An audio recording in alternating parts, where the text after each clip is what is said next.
What if I told you the European Championship began with a Frenchman's dream that took 31 years to come true? From political boycotts to nail-biting penalty shootouts, the history of the Euros is filled with shocking twists and turns. And with the latest Euros just completed, England has realised once again it's still not coming home. Missing this video means missing out on the secrets that made the Euros what they are today. In this video, we'll uncover the thrilling evolution of the Euros, from its humble beginnings in 1960 to the dramatic expansions and unforgettable moments that shaped it. If you've ever wondered how political turmoil, underdog victories, and iconic goals have defined this tournament, you're in for a treat. Stick around to discover the hidden stories behind the most prestigious football competition in Europe. Let's journey back to the late 19th and early 20th centuries, a period when the idea of a pan-European football competition was as far-fetched as playing matches on the moon. Back then, the British Home Championship was the peak of international football in the UK, bringing together England, Scotland, Wales and Ireland for annual bragging rights. Across the continent, the Central Europe International Cup was making waves, featuring powerhouses like Austria, Hungary and Italy. These tournaments were the predecessors to something much bigger, something that would eventually capture the hearts of millions. Enter Henry Delaunay, a visionary whose passion for football knew no bounds. Ever wished you could turn your wildest dream into reality? Delaunay did just that, but it wasn't an easy journey. Imagine proposing a grand idea in 1927, only to see it come to fruition 31 years later. Delaunay's vision was simple yet revolutionary: a pan-European football tournament that would bring together the best teams from across the continent. Sadly, Henry didn't live to see his dream come true, but his legacy would be immortalised in the trophy that bears his name. Fast forward to 1960, France was chosen as the host for the inaugural European Nations Cup, marking the birth of what we now know as the Euros.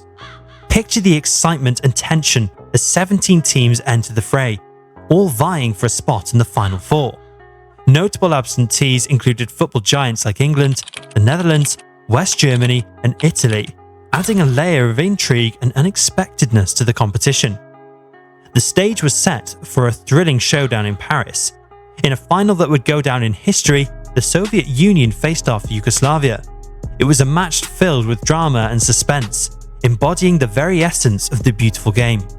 The Soviet Union emerged victorious with a 2-1 win, thanks to a decisive goal in extra time. Imagine the roar of the crowd, the sheer jubilation of the Soviet players, and the bittersweet moment for Yugoslavia, who had come so close to glory. But the story doesn't end there. Political tensions were never far from the pitch. It's a story of more than just goals and trophies. It's about the real-world events that played out on the football pitch. One of the most dramatic moments came in 1960 when political tensions reached its peak. Did you know that political protests once caused Spain to withdraw from a match? Imagine the tension. Spain was set to play the Soviet Union in the quarter-finals, but the Spanish government, led by dictator Francisco Franco, refused to let the team travel to Moscow. The fear of losing to a communist country was too great, and Spain pulled out, letting the Soviet Union advance without even kicking a ball. This was a clear example of how politics directly influenced the outcome of the tournament. As we moved into 1964, the tournament began to grow. From 17 to 29 teams, the European Nations Cup was expanding, reflecting its increasing popularity. But with growth came challenges. The political landscape of Europe was still tumultuous, and not every country was eager to join the fray. For instance, West Germany was notably absent once again, a lingering consequence for the post-World War II era. Another political twist involves Greece. Can you guess why Greece pulled out of the 1964 tournament? It's a story tied to wartime conflicts. Greece was drawn to play Albania in the qualifiers. However, Greece and Albania were technically still at war, a holdover from World War II. This ongoing conflict made it impossible for Greece to participate, leading to their withdrawal from the competition. Such instances highlight the complexities and real-world implications that football tournaments like the Euros had to navigate. The 1964 expansion was a significant step, but it came with its own set of hurdles. Teams had to navigate not only their on-field opponents, but also the political tensions and historical conflicts that loom large in the background.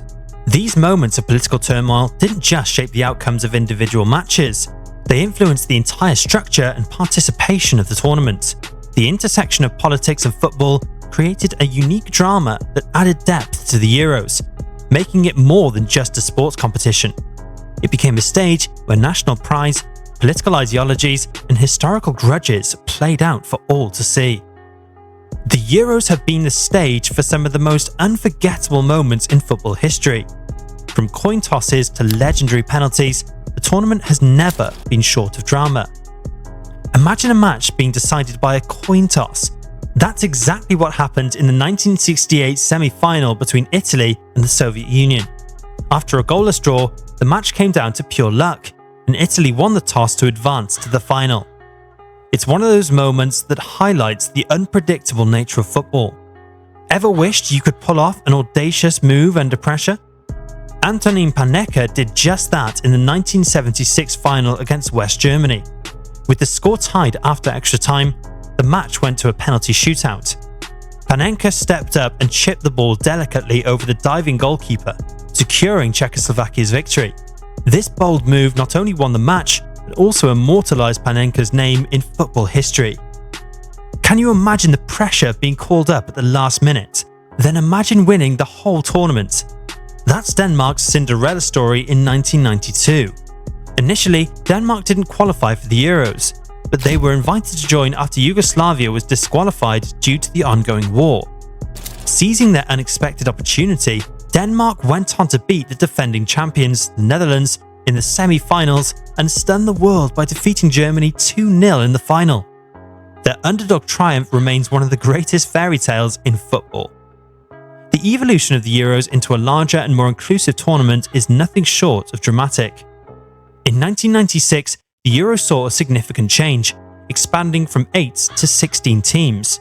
This was a massive shift that doubled the size of the competition. But how did this change the tournament? The increased number of teams meant more matches, more excitement, and a chance for more nations to compete on the big stage. It also brought about a new level of unpredictability, with underdogs having a better shot at glory. Ever wished you could host a huge event with a friend? That's exactly what Belgium and the Netherlands did in 2000. For the first time, the tournament was hosted by the two countries. This joint venture not only showcased the spirit of collaboration, but also allowed fans from both nations to experience the thrill of the Euros firsthand. It was a unique setup that paved the way for future co-hosting opportunities and demonstrated the tournament's growing popularity. Imagining a tournament with 24 teams is quite easy now, but it wasn't this easy long ago. The 2016 Euros made this a reality, bringing in more excitement and competition than ever. This expansion allowed for more countries to participate, which meant more diverse matchups and a broader audience.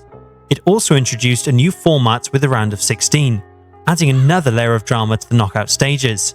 The 2016 tournament in France was a spectacle of football, showcasing the talents of an even wider array of European nations and providing unforgettable moments. The recent tournaments have set the stage for even more thrilling developments. Portugal's unlikely hero, Eder, scored the winning goal in 2016, a moment that kept fans on the edge of their seats. It was a story of pure drama and unexpected triumph, showcasing how the Euros can make legends out of underdogs. Portugal's victory in France was a testament to the unpredictable nature of the tournament and the magic it brings to football fans around the world. Then came the 2020 Euros, a tournament played across 11 countries during a pandemic. The challenges were unprecedented, from empty stadiums to strict health protocols. Despite these hurdles, the tournament delivered unforgettable moments and showed the resilience of the sport.